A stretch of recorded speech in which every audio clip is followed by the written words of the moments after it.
తిరుమల లడ్డూపై విచారణకు సిట్ ఇంకా సెట్ కాలేదు. సిట్ సారథి సహా పలువురు సభ్యులు ఎంపికైనప్పటికీ మరికొందరి కోసం కసరత్తు జరుగుతూనే ఉంది. ఇవాళ టీం సెట్ అయితే పూర్తి స్థాయి టీంతో జియో విడుదలయ్యే అవకాశాలున్నాయి. సిట్ చీఫ్ గా Guntur range IG Sarvashreshtha Tripathi, main team members గా విశాఖ డీఐజీ గోపీనాథ్ శెట్టి, కడప ఎస్పీ హర్షవర్ధన్ రాజు ఖరారైనప్పటికీ మిగతా జట్టు కూర్పుపై కసరత్తు కంటిన్యూ అవుతోంది. సిట్ యాక్షన్లోకి దిగాలి అంటే డీఎస్పీలు, సిఐలు, ఎస్ఐలు, ఇతర సిబ్బంది అవసరం ఉంటారు. ఈ టీం కోసమే ఇంకా కసరత్తు జరుగుతోంది. అయితే నిజాయితీ గల అధికారులు టీటీడీలో పనిచేసిన వాళ్ళకి ప్రాధాన్యత ఇవ్వడం కోసం అన్వేషణ చేస్తున్నట్టు తెలుస్తోంది. నా ప్రతినిధి ఈశ్వర్ మరింత సమాచారంతో సిద్ధంగా ఉన్నారు. ఈశ్వర్, ప్రధానంగా అధికారుల ట్రాక్ రికార్డ్ చూస్తున్నారు, దాంతో పాటుగా టీటీడీలో పనిచేసిన అనుభవం గురించి కూడా వెతుకుతున్నారు. సో ఎలాంటి పేర్లను కన్సిడర్ చేస్తున్నారు అధికారులు?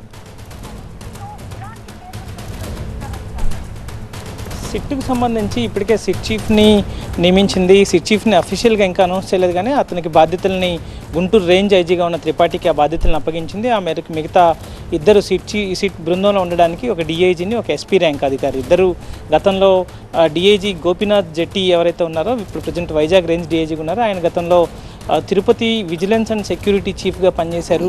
పూర్తి స్థాయిలో చాలా కాలం అక్కడ ఆయన సివిఎస్ఓగా బాధ్యతలు నిర్వర్తించారు కాబట్టి అతనికి పూర్తిగా అక్కడ జరుగుతున్న వ్యవహారాల మీద అవగాహన ఉండే అవకాశం ఉంటుంది. అదే సమయంలో తిరుపతి ఎస్పీగా పనిచేసిన హర్షవర్ధన్ రాజుకు సంబంధించి కూడా ఆయన కూడా సిట్లో నియమించారు. అయితే మిగతా మరికొంతమంది ఎక్స్పర్ట్స్ ఉండాల్సిన అవసరం ఉంటుంది. ఏదైతే ఫుడ్ సేఫ్టీకి సంబంధించిన వాళ్ళు దాంట్లో ఉండాల్సి వస్తుంది, అలాగే ఫార్మాసిస్టులు కూడా ఉండాల్సిన అవసరం ఉంటుంది. ఎందుకంటే ఈ క్లినికల్ ఫార్మాకి సంబంధించిన కొన్ని వాటిని ఐడెంటిఫై చేయడానికి అట్లాంటి వాళ్ళు కూడా ఉండాలి. కాకపోతే వాళ్ళందరూ తిరుమల తిరుపతి దేవస్థానంతో అనుసంధానమైన వాళ్ళు, లేకపోతే వాళ్ళతో ఆ విభాగంతో అటాచ్ అయిన వాళ్ళు ఉంటే బాగుంటుందన్న ఉద్దేశంతో ఆలస్యం జరుగుతున్నట్టుగా ఉంది. వాళ్ళని ఐడెంటిఫై చేసే అవకాశాన్ని ఇప్పుడు ప్రస్తుతం అదే పనిలో అధికారులు ఉన్నట్టు తెలుస్తుంది. ఆ స్వేచ్ఛను కూడా సిట్ చీఫ్కే ప్రభుత్వం ఇచ్చింది. ఆయన పర్టికులర్గా కొంతమందిని సెలెక్ట్ చేసుకుని ఆ పేర్లను ఇస్తే దాంతో జీవో ఇవ్వడానికి ప్రభుత్వం సిద్ధంగా ఉంది. ఆ మేరకు నిన్న ఆయన ఎవరైతే మిగతా ఇద్దరు అనుకున్నారో ఆ సర్వశ్రేష్ఠ త్రిపాఠి, మిగతా హర్షవర్ధన్ రాజు, అలాగే గోపీనాథ్ జెట్టితో సమావేశమయ్యారు. ఆ సమావేశ వివరాలని మళ్ళీ ముగ్గురు కలిసి డీజీపీ దగ్గరికి వెళ్ళారు. డీజీపీ కూడా కొన్ని సజెషన్స్ని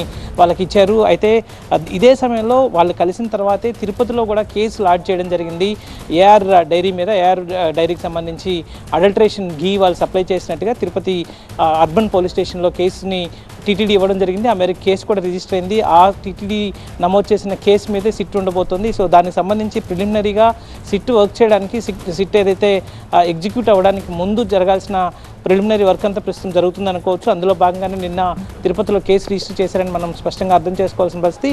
సో దానికి సంబంధించి ఒకవైపు కేసు రిజిస్టర్ కావడంతో ఆ కేసు రిజిస్టర్ అయిన దాని మీదే సిట్ వర్క్ చేయాల్సి ఉంటుంది. కాబట్టి ఈరోజు సాయంత్రంలోపు ఆ జీవో ఇచ్చే అవకాశం ఉంది. ఆ జీవోలో ఖచ్చితంగా విధి విధానాలతో పాటు కాలపరిమితి కూడా పేర్కొనే అవకాశం ఉంది. ఆ మేరకు ఇప్పుడు పూర్తి స్థాయిలో పేర్లు కూడా ఫైనల్ అయినట్టు తెలుస్తుంది. అది ఈరోజు రాత్రికి దానికి సంబంధించి ఒక జీవో ఇచ్చే అవకాశం చాలా స్పష్టంగా ఉన్నట్టు ఇక్కడ నుంచి పోలీసు వర్గాల నుంచి వస్తున్న సమాచారంగా మనకి చాలా స్పష్టంగా తెలుస్తుంది. ప్రధానంగా వాళ్ళు ఎప్పుడైతే ఇది జూన్ 12, 20, 25, జూలై 6వ తేదీల్లో ఏఆర్ డైరీ నుంచి 4 ట్యాంకర్లు వచ్చాయి. ఆ 4 ట్యాంకర్లలో కల్తీ ఉన్నట్టు గుర్తించారు. సో ఇట్లాంటి నేపథ్యంలో వాళ్ళకి సిట్ పూర్తి స్థాయిలో జ్యూరిస్డిక్షన్ ఆ ప్రాంతాల్లోనే ఉండబోతోంది, ఇతర రాష్ట్రాల్లో కూడా ఉంది. కాబట్టి అక్కడికి కూడా వెళ్ళి క్షేత్రస్థాయిలో ఆ ప్లాంట్ను కూడా వాళ్ళు పరిశీలించబోతున్నారు. అదే సమయంలో వాళ్ళు ఆ టెండర్ దక్కించుకోవడం వెనక వాళ్ళ ఉద్దేశం, ఎందుకంటే చాలా తక్కువకి 319 రూపాయలకే దక్కించుకునే అవకాశాన్ని ఎందుకు వాళ్ళు కల్పించుకున్నారు, అట్లాంటి దాని వెనకాల ఏదైనా దురుద్దేశం ఉందా, లేకపోతే ఇంకేదైనా జరిగి ఉందా అన్న విచారణ దాని మీద కూడా సిట్ దృష్టి కేంద్రీకరించబోతుంది. సో ఇట్లాంటి వాటన్నిటితో ఈరోజు దాని పరిధిని నిర్ధారించేందుకు కూడా కొంత ఆలస్యం అవుతున్నట్టుగా స్పష్టంగా అర్థమవుతుంది. సో ఈ నేపథ్యంలోనే ఈ సాయంత్రానికి సిట్ సంబంధించిన జీవో వెలువడే అవకాశం ఉన్నట్టుగా సచివాలయ వర్గాల నుంచి సమాచారం అందుతున్న పరిస్థితి కనిపిస్తుంది. Right, thank you Eshwar.